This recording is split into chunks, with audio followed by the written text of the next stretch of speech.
জীববিজ্ঞান প্রথম পত্রের পঞ্চম অধ্যায়ের লেকচারে সবাইকে স্বাগতম। আজকে আমাদের আলোচ্য বিষয় হচ্ছে শৈবাল ও ছত্রাক। শৈবাল ও ছত্রাক পড়ার আগে আমরা যে বিষয়টি পড়তে পারি সেটি হচ্ছে একটি উদ্ভিদ জগতের শ্রেণীবিন্যাস। তো আমরা সেটি জানবো যে বিজ্ঞানী জর্জ বেনথাম এবং স্যার জোসেফ ডাল্টন হুকার এই দুজন উদ্ভিদ বিজ্ঞানী তাদের জেনেরা প্ল্যান্টারাম নামক পুস্তকে উদ্ভিদ জগতে একটি শ্রেণীবিন্যাস প্রকাশ করে থাকেন। তো আমরা যদি সহজে বলতে চাই তাহলে আমরা বলি বেনথাম ও হুকারের প্রাকৃতিক শ্রেণীবিন্যাস বা উদ্ভিদ জগতের প্রাকৃতিক শ্রেণীবিন্যাস। এটি কোথায় প্রকাশিত হয়েছিল? এটি প্রকাশিত হয়েছিল জেনেরা প্ল্যান্টারাম নামক পুস্তকে। তো তারা এই উদ্ভিদ জগতের যে শ্রেণীবিন্যাসটি রয়েছে সেখানে প্রকাশ করেন যে কিভাবে নিম্ন শ্রেণীর উদ্ভিদ থেকে ধীরে ধীরে বৈশিষ্ট্যগুলো উন্নতর দিকে ধাবিত হয়।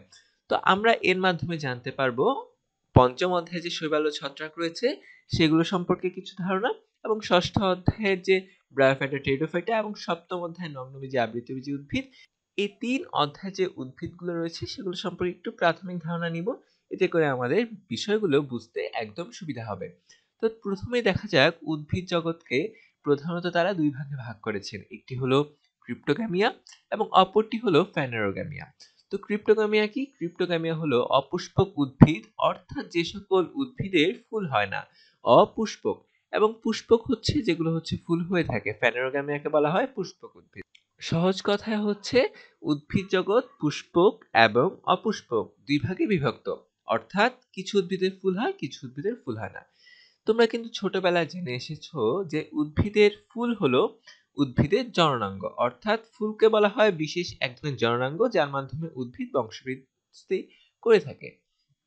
তো তোমরা খেয়াল করলে দেখতে পারবে যে ফ্যানেরোগ্যামিয়া বা পুষ্পক উদ্ভিদ যেগুলো রয়েছে সেগুলো তো ফুল হয়, তার মাধ্যমে বোঝা যায় যে ফুলের মাধ্যমেই এই উদ্ভিদগুলো বংশবৃদ্ধি করে থাকে। কিন্তু এখন কথা হচ্ছে অপুষ্পক উদ্ভিদগুলো তো ফুল হয় না, তাহলে তারা কিভাবে বংশবৃদ্ধি করে থাকে? এখানে একটি বিষয় আমাদের জানতে হবে, সেটি হচ্ছে অপুষ্পক উদ্ভিদও কিন্তু বংশবৃদ্ধি করে থাকে। তো যেহেতু তাদের ফুল হয় না, সেক্ষেত্রে স্পোরের মাধ্যমে তারা বংশবৃদ্ধি করে থাকে। এটি একটি গুরুত্বপূর্ণ প্রশ্ন আসতে পারে যে স্পোরের মাধ্যমে বংশবৃদ্ধি করে কারা? উত্তর হবে ক্রিপ্টোগ্যামিয়া কিংবা অপুষ্পক উদ্ভিদ। এবারে আসি যে ক্রিপ্টোগ্যামিয়া বা অপুষ্পক উদ্ভিদকে আবার ৩ ভাগে ভাগ করা হয়েছে, একটি হলো থ্যালোফাইটা, ব্রায়োফাইটা এবং টেরিডোফাইটা। আমরা লক্ষ্য করলে দেখতে পারবো ব্রায়োফাইটা এবং টেরিডোফাইটা এই শব্দগুলো কিন্তু আমাদের কাছে একটু পরিচিত। কেন? এগুলো হচ্ছে আমাদের ষষ্ঠ অধ্যায়ে আলোচ্য বিষয়, বা ষষ্ঠ অধ্যায়ের নামই কিন্তু ব্রায়োফাইটা এবং টেরিডোফাইটা। তো থ্যালোফাইটা কি জিনিস? থ্যালোফাইটা হচ্ছে আমাদের আজকে আলোচ্য বিষয়, যেটি হচ্ছে শৈবাল ও ছত্রাক। থ্যালোফাইটা নামটা কেন দেওয়া হয়ে থাকে? আমরা যদি লক্ষ্য করি তাহলে দেখতে পারবো যে থ্যালোফাইটার দেহ মূল কাণ্ড পাতায় বিভক্ত নয় বা পৃথকযোগ্য নয়, অর্থাৎ আমরা যদি একটি উদ্ভিদকে বিবেচনা করি তাহলে কিন্তু আমরা স্বাভাবিকভাবে বলতে পারি যে একটি উদ্ভিদের মূল থাকে, দেহ থাকে, পাতা থাকে, কাণ্ড থাকে। কিন্তু দেখো, থ্যালোফাইটা জাতীয় যে উদ্ভিদগুলো রয়েছে এগুলোকে কিন্তু উদ্ভিদের অন্তর্ভুক্ত করা হয়, অর্থাৎ এই যে শৈবাল, ছত্রাক, এগুলো কিন্তু উদ্ভিদ এক ধরনের, কিন্তু এদের কিন্তু মূল কাণ্ড কিংবা পাতা থাকে না। আমরা কিন্তু সহজেই বুঝতে পারি ব্যাঙের ছাতাকে কিন্তু ছত্রাক বলা হয়ে থাকে। তোমরা যদি লক্ষ্য করো ব্যাঙের ছাতার কিন্তু কোনো পাতা নেই কিংবা মূল কাণ্ড এভাবে পৃথক করা যায় না। আর শৈবাল তো আরো ক্ষুদ্র, তোমরা ভালোভাবে দেখতেই পারবে না শৈবালকে। তো এক্ষেত্রে বলতে পারি যে থ্যালোফাইটা হচ্ছে শৈবাল ও ছত্রাক। এবার আসি আমরা ব্রায়োফাইটা কি।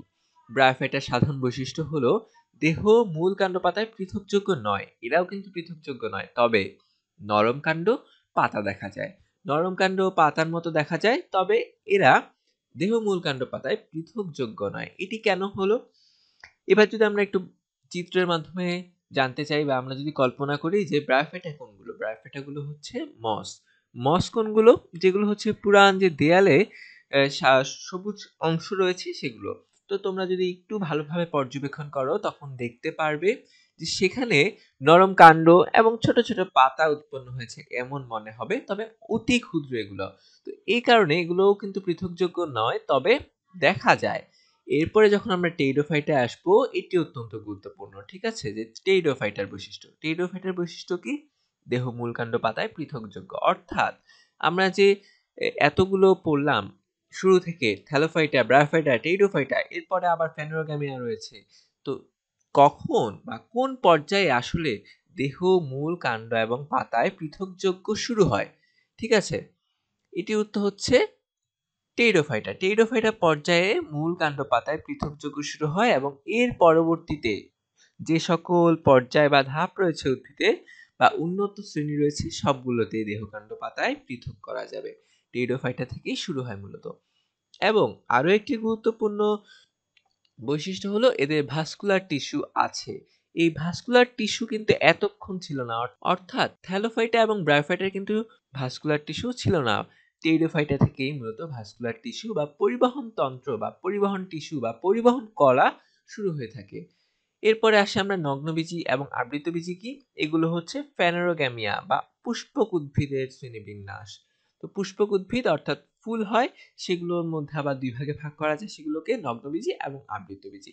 নাম শুনেই বোঝা যাচ্ছে যে নগ্নবীজি বলতে বোঝাচ্ছি যে সকল বীজ আবৃত নয় বা নগ্ন অবস্থায় থাকে, এবং আবৃতবীজি উদ্ভিদগুলো হলো যে সকল উদ্ভিদের বীজগুলো আবৃত অবস্থায় থাকে। তবে কিছু বৈশিষ্ট্য আমরা জেনে নিব যে এদের গর্ভাশয় কেমন হয়, কার কিরকম গর্ভাশয় হয়। সবচেয়ে প্রথমে আমরা জানবো যে নগ্নবীজি উদ্ভিদে কিন্তু গর্ভাশয় হয় না, গর্ভাশয় নেই, এবং আবৃতবীজি উদ্ভিদে গর্ভাশয় রয়েছে এবং গর্ভাশয় কিন্তু পরবর্তীতে ফলে পরিণত হয়। তো ফল যদি গর্ভাশয় না থাকে তাহলে নগ্নবীজির কি ফল হবে? না, নগ্নবীজির ফলও হয় না। তবে আবৃতবীজির যেহেতু গর্ভাশয় রয়েছে, ফলও উৎপন্ন হয়। এবং বীজ বীজ কি নেই এবং আছে এমনটি হবে? কিন্তু এমনটি কিন্তু না, বীজ কিন্তু দুজনেরই আছে। বীজ এদের ক্ষেত্রে নগ্ন এবং এদের ক্ষেত্রে আবৃত, এটি হচ্ছে পার্থক্য।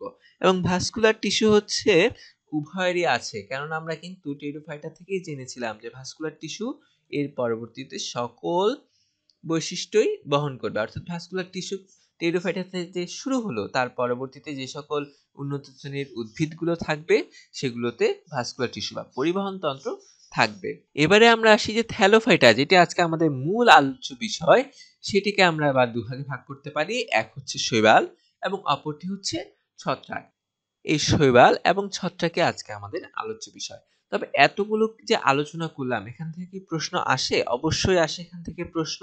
তোমরা যদি দেখে থাকো তো অনেক ধরনের প্রশ্ন এখান থেকে পাবে। তবে সবচেয়ে গুরুত্বপূর্ণ দুইটি প্রশ্ন আমি বলে দিচ্ছি, যেটি হচ্ছে জাহাঙ্গীরনগর বিশ্ববিদ্যালয়ে এসেছিল বেন্থাম ও হুকার কর্তৃক প্রকাশিত বইয়ের নাম কি? তোমরা সহজেই দেখতে পাচ্ছ এখানে জেনারেল প্ল্যান্টেনাম, এটি হচ্ছে বেন্থাম ও হুকারের প্রকাশিত পুস্তক। এবং আরো একটি প্রশ্ন এসেছিল জাহাঙ্গীরনগর বিশ্ববিদ্যালয়ের ডি ইউনিটে, অর্থাৎ ঘ ইউনিটে, সেটি হচ্ছে রাইজয়েড যুক্ত পরিবহন তন্ত্রবিহীন উদ্ভিদ কোনটি?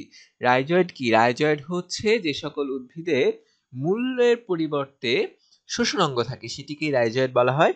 আর আরেকটি বিষয় হচ্ছে, সেটি হচ্ছে জানতে চেয়েছিল পরিবহন তন্ত্রবিহীন উদ্ভিদ কোনটি? পরিবহন তন্ত্র কি? পরিবহন তন্ত্র হচ্ছে যে ভাস্কুলার টিস্যু।